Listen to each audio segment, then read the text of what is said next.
이때에 여호와께서 이스라엘에서 땅을 잘라내기 시작하심에 하사엘이 이스라엘의 모든 영토에서 공격하되 요단 동쪽 길르앗 온 땅 곧 갓사람과 르우벤 사람과 므낫세 사람의 땅 아르논 골짜기에 있는 아로엘에서부터 길르앗과 바산까지 하였더라.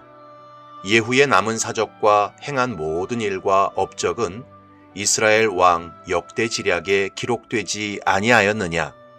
예후가 그의 조상들과 함께 잠에 사마리아에 장사되고 그의 아들 여호아하스가 그를 대신하여 왕이 되니라. 예후가 사마리아에서 이스라엘을 다스린 횟수는 28해이더라. 아멘.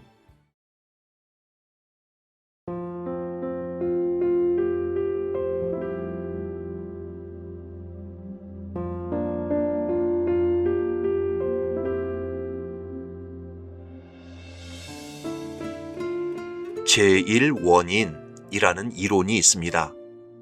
이것을 처음 주장한 사람은 고대 철학자 아리스토텔레스였습니다.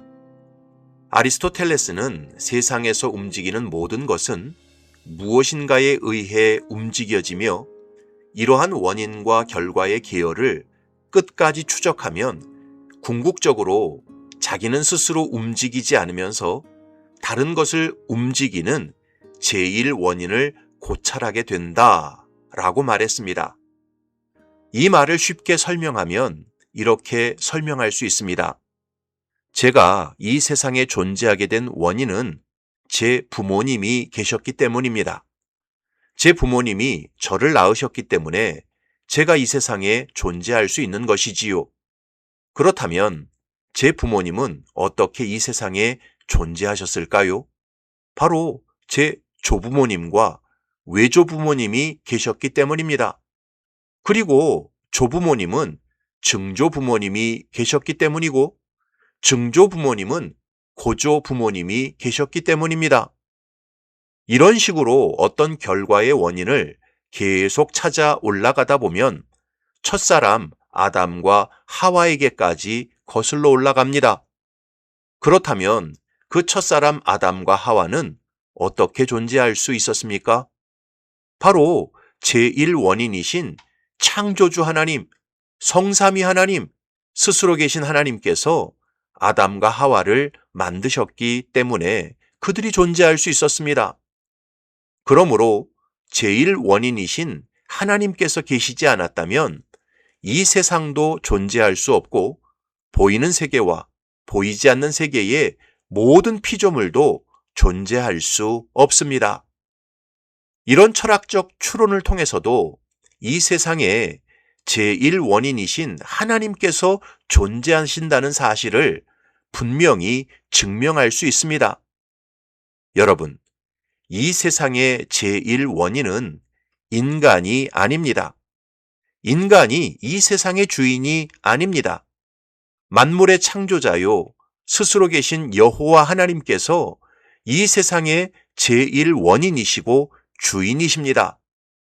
따라서 하나님의 눈밖에 난 사람 치고 좋은 것을 얻을 수 있는 사람이 없습니다. 제1원인이시요 만물의 주제이신 하나님을 무시하고 끝까지 형통하고 행복할 수 있는 사람이 없습니다. 성경은 분명히 말씀합니다. 잠언 9장에 여호와를 경외하는 것이 지혜의 근본이요 거룩하신 자를 아는 것이 명철이니라. 시편 115편에 높은 사람이나 낮은 사람을 막론하고 여호와를 경외하는 자들에게 복을 주시리로다. 시편 39편에 너희 성도들아 여호와를 경외하라. 그를 경외하는 자에게는 부족함이 없도다. 잠언 14장에 여호와를 경외하는 것은 생명의 샘이니 사망의 그물에서 벗어나게 하느니라. 이 세상에서 지혜로운 삶을 살고 복되어지고 평안하고 안전하고 형통하고 모든 좋은 것을 누리는 길은 여호와를 경외하는 삶에 있습니다. 왜냐하면 여호와 하나님께서 만물의 제1원인이시고 모든 존재의 근원이시기 때문입니다. 오늘 본문에 보면 예후가 왕이 되어 북이스라엘을 통치할 때 여로보암의 길을 떠나지 않았습니다. 아합의 가문과 바알 숭배는 진멸을 잘했지만 자기 왕권 강화에 도움이 되었던 금송아지 우상은 계속 섬겼습니다. 그랬을 때 하나님께서 북이스라엘 땅을 잘라내시기 시작했습니다. 32절과 33절을 보면 이때에 여호와께서 이스라엘에서 땅을 잘라내기 시작하심에 하사엘이 이스라엘의 모든 영토에서 공격하되 요단 동쪽 길르앗 온 땅 곧 갓사람과 르우벤 사람과 므낫세 사람의 땅 아르논 골짜기에 있는 아로엘에서부터 길르앗과 바산까지 하였더라. 예후가 북이스라엘의 왕이 되었을 때 아람에서는 이미 하사엘이 왕이 되어 다스리고 있었습니다. 이 하사엘은 자기 주군이었던 베나닷을 죽이고 스스로 왕이 된 사람이었습니다. 그를 기름 부어 세운 사람이 바로 엘리사 선지자였지요. 이 하사엘은 아람을 최전성기로 이끌었던 아주 강력한 왕이었습니다. 이 하사엘은 성품 자체가 아주 교활하고 잔인하고 호전적인 사람이었습니다. 그래서 당시 급부상했던 아수르 제국과도 두 차례나 전쟁을 할 정도로 강력한 군사력을 가지고 있었고 이스라엘의 요단 동편 땅을 다 정복하고 블레셋까지 복속시켰습니다. 특별히 당시 국제 정세를 보면 아수르 제국이 급부상하면서 예후는 아수르 제국과 친밀하게 지내면서 조공을 바쳤습니다.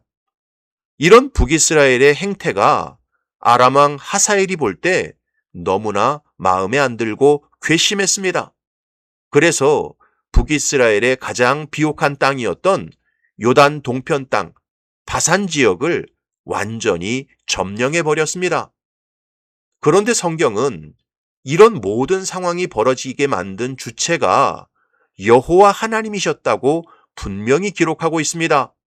32절을 보면 이때의 여호와께서 이스라엘에서 땅을 잘라내기 시작하심에 분명히 요단 동편 땅을 침공해서 정복한 사람은 아람 왕 하사엘이었습니다.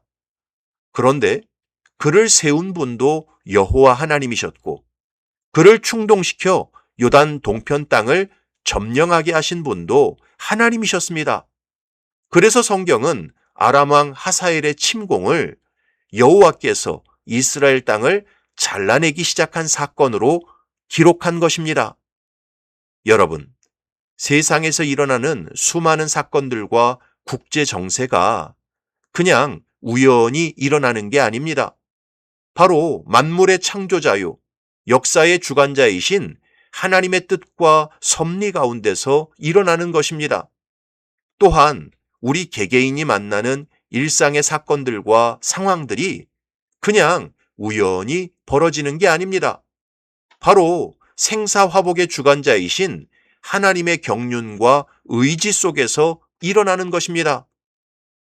그러므로 지혜로운 성도는 인생의 어려운 일을 만나거나 흉한 사건을 만났을 때 제일 먼저 내가 하나님을 무시하고 살지는 않았는지, 내게 하나님보다 더 사랑한 우상이 있지는 않았는지, 내가 하나님 말씀에 불순종한 것은 없었는지 이것을 돌아보고 회개해야 합니다. 사랑하는 성도 여러분, 하나님을 무시하고 스스로 인생의 주인이 되어 살아가면 하나님께서 그 성도의 건강을 잘라내기 시작합니다. 하나님을 경외하지 않고 내가 벌어서 내가 먹고 산다는 착각 속에 살아가면 하나님께서 그 성도의 물질을 잘라내기 시작합니다. 하나님을 범사에 인정하지 않고 내 방법과 내 계획대로 살아가면 하나님께서 그 성도의 사업을 잘라내기 시작합니다. 그리고 하나님께서 잘라내시면 그 누구도 그 잘려나간 부분을 스스로 회복할 수 없습니다. 그러므로 성도는 이 땅을 살아가면서 범사의 하나님을 인정하고 하나님을 경외하며 하나님의 뜻에 순종하고 살아야 합니다. 거기에 진정한 평안과 형통과 안전이 있고 하나님 주시는 분복을 누리는 행복이 있습니다. 바라기는 저와 여러분들이 내 인생의 제1원인이 여호와 하나님이신 것을 분명히 깨닫고 오직 하나님을 경외하고 그 뜻에 순종하며 하나님을 기쁘시게 하는 삶을 사시기 바랍니다. 그래서 범사가 잘려나가는 인생이 아니라 범사가 하나님의 은혜로 더욱 붙어가는 복된 인생이 되시기를 주님의 이름으로 축원합니다. 아멘.